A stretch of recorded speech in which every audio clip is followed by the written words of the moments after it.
Maayong adlaw. Kining video roleplay usa ka academic demonstration sa Community Organizing Participatory Action Research or COPAR nga usa ka systematic way sa community health nursing. Ang tumong niini nga kalihukan ang pagpapakita sa epektibong communication, participative nga pagdesisyon, empathy, collaboration ug empowerment sa community. Isip pundasyon sa malungtarong pagpalambo sa komunidad. Mayong adlaw ka natong tanan. Anya day ako ang mga kauban na representative sa DOH. Mayaman ka. So, basin matingala ko nga naami karon aninyo tubangan. Anya kami kay para makipagtambayan yo kung makipag-cooperate ninyo sa ato ang paghimuon nga programa. So, ang kanina is ato ang ila-ilahon ang mga issue sa ato ang kalawasan o sa iya-iya nga mga panimalay. Okay, so Kapitana. So maayong buntag, daghang salamat. So isip usa ka barangay kapitan diri sa barangay Itiyo, akong gidawat ang inyong formal nga pagduol diri sa among barangay. O hinaot inyo ming mapahibaw unsay proseso o pamaagi sa inyong dala diri kanamo. Thank you, salamat.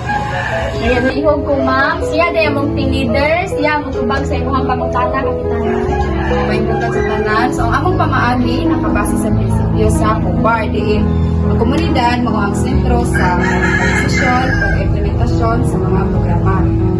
Importante na ba namo ma'am ngayon respetuon ang among kultura, among tradisyon ug ang kahimtang sa among barangay. Ma'am, ginahanglan kayo ang among pagpaningkamot nga magpahigayon sa mga programa or mag-implement ng mga programa nga angkop o angayan sa konteksto sa komunidad. Mga ma'am, among idokumento ang iyong plano isip opisyal nga record. Ma'am, among susihon ang posibleng pundo o resources na mahimong magamit. Dinhi na to makita ang formal o professional nga komunikasyon tali sa health team o sa barangay officials. Ayong buntag mga kagilaan. So Maayong Kapitana. na ako karon uban na ako'y mga kauban gikan pa ni sila sa Cebu kay nako na sila i-implement ang programa alang kaninyo o alang sa ato ang barangay. So paliw ko man. Naday po ko'y kauban ma'am nga facilitator. Yes, siya na ang intro. Buntag sa tanan, ang among tumong dahil ninyo diri is para makapadayag mo sa inyong mga kasinatian o para makahatag ni sa inyong mga kinahanglan sa panglawas o panimalay. So, mayong buntag, ma'am. So, based sa among na-experience, daghang kayong kaso ang childhood illnesses tungkol sa kanang bilihino nga palibot. Ang kakulang pod sa waste management maupod ang usa sa problema dinhi sa barangay Itiyo. Aduna say kanang kakulang sa mga nakaibaw sa basic hygiene o disease prevention. Ang oras sa trabaho usa ka hadlang sa among partisipasyon. Kani man kung mga kabatanunan ma'am, ginahan jud ni sila mag-apil-apil kung tagaan ni sila klaro nga papel o responsibilidad. Isip usa ka maestra, kinahanglan sistematikong ma-integrate ang health education sa edukasyon sa mga kabatanunan. Nagduha-duha kami kung kani-kani ba nga programa is magpadayon imuhawa ang health team. Ma'am, nakasabot ko og amo ang girespeto ang imuhang gibati.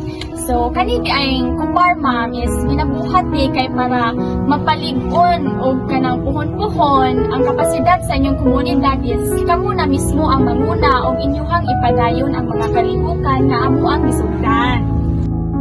So, base sa inyong mga napadayag na issue o problema, ma'am, pwede po mangayo og mga suggestion ninyo kay aron makagama mi og collective action towards ana nga problema or issue.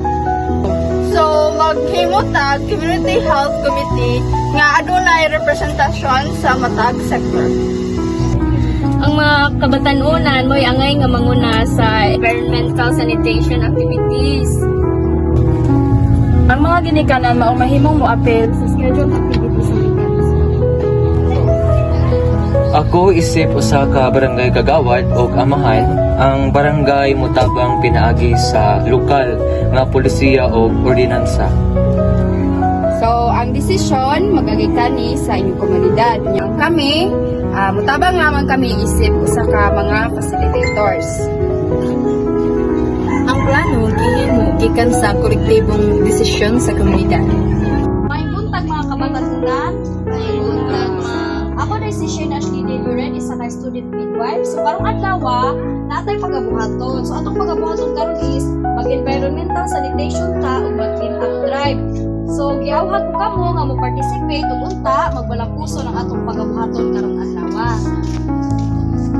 So yung buntag sa tanan, so ako di ay si Crisaya Tampon, usa ka student midwife pod kauban ni Deluren. O karon ako ang matudlo ninyo usaon nato ang pagbuhat sa proper hand washing. So importante kini siya para makalikay ta sa pagbuhat sa mga kasi mga kagaw. So ganahan syempre atong basa natong kamot o hinlo nga tubig. Then sabon, atong i-wrap ato ang kamot palm to palm. Pwede ko ninyong sundugon palm to palm. Then back sa hand. Then fingers tagsa-tagsa. Then sunod ang wrist. Then ato ang nails. Then after ana, ato nang banlawan og hinlo nga tubig. Then after ka magbanlaw og hinlo nga tubig, ato ang paugo na itong kamot gamit ang usa ka towel nga hinuksan. Kang salamat og sunod si Ma'am Rachel naman.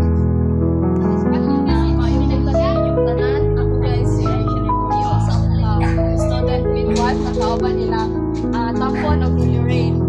Sunod nga atong pagkabuhaton is ang waste segregation, proper waste para ibawaan na to, asa na to ilabay ang mga saktong basura nga kanang color like ang green anay butang ang mga malata like kanang dahon, mga papel, then ang kanang blue dili malata like sa mga survey ana din.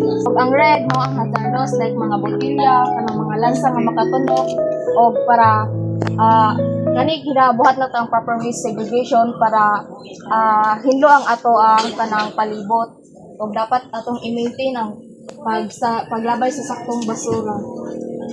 Okay, so ma'am, ako na lang bahala sa ilahang kanang compliance o pag-follow up sa ilang mga pamilya. So, karon mga kabatan-unan, magsugod na ta sa paghinlo sa atong mga palibot.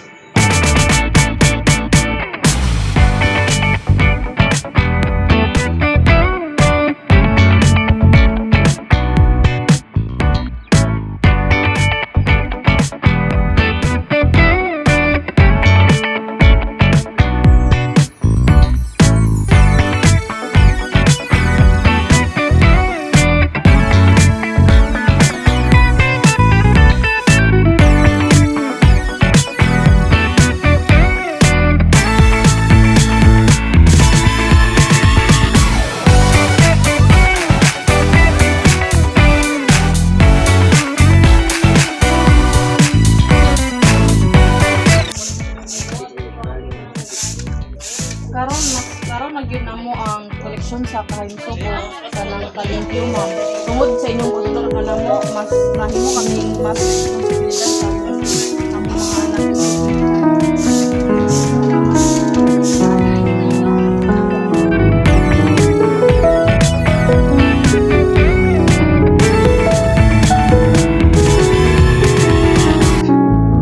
I see a collaboration, empowerment, and active participation of the community, especially the youth here in the barangays. That's all. Thank you. Kami po nalipay ko din ma'am kaya nakatabang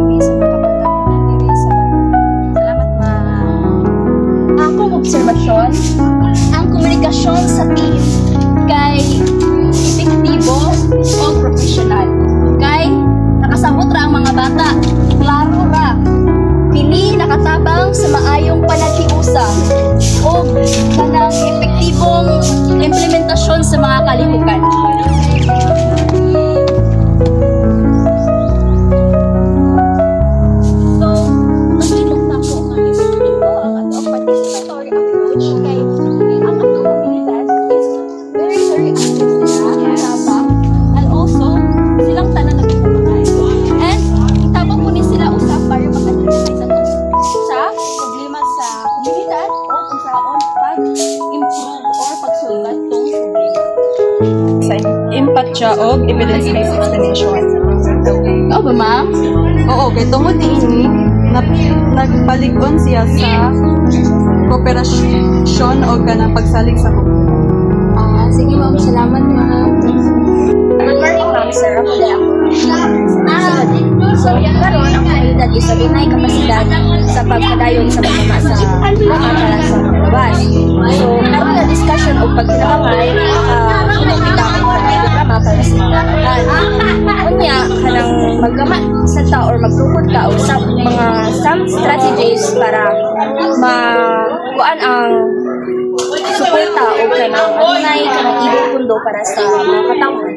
Ngayong buntag ka natong tanan isip inahan sa atong barangay maningkamot ko para sa kaayuhan natong tanan ja nubanan pud sa ahong kauban nga mga barangay officials maningkamot ni na makapasa may solusyon nga maaprubahan sa gobyerno para makakuha tagdako nga pondo para mas mapadadyon pa atong programa kay kita man pong tanan naka-benefits ani walay piling edad dili kita dyan tanan.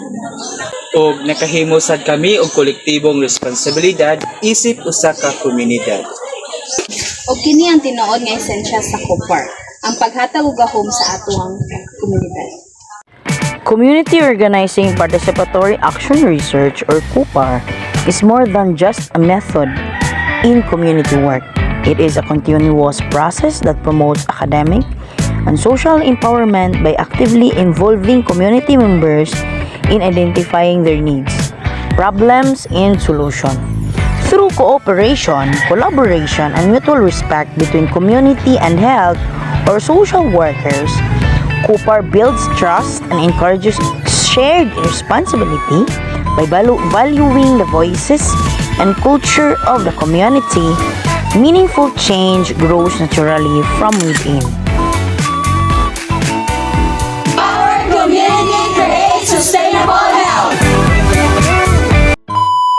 Tag, mga kaghilaan ko diha ni Kristo. Di ba?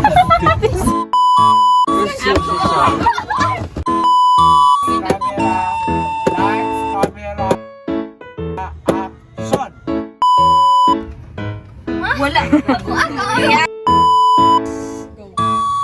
Ang mga ginikanan maumahimo gamit ang usa ka tawag nga hitoksan. Pagkabuhaton karon is mag-environmental sanitation ta o mag-clean up drive.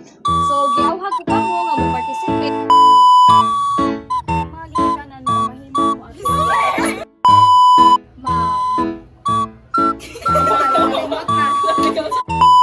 Dili na kinanglaylay ng baba ni Marichu. Ali na ay.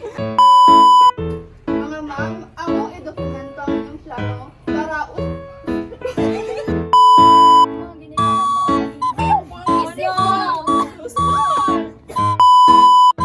nga angayan ug angkop sa konteksto sa komunidad. Dapat atong i-maintain ang paglabay sa saktong basura.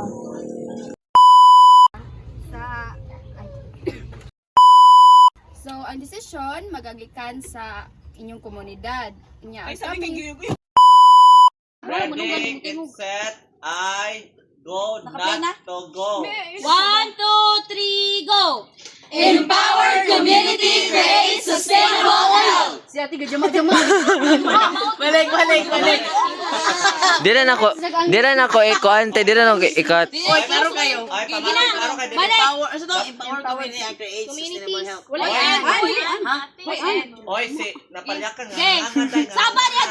1, 2, 3, go! Ay. Empower community, create sustainable health! Oy, idindak ay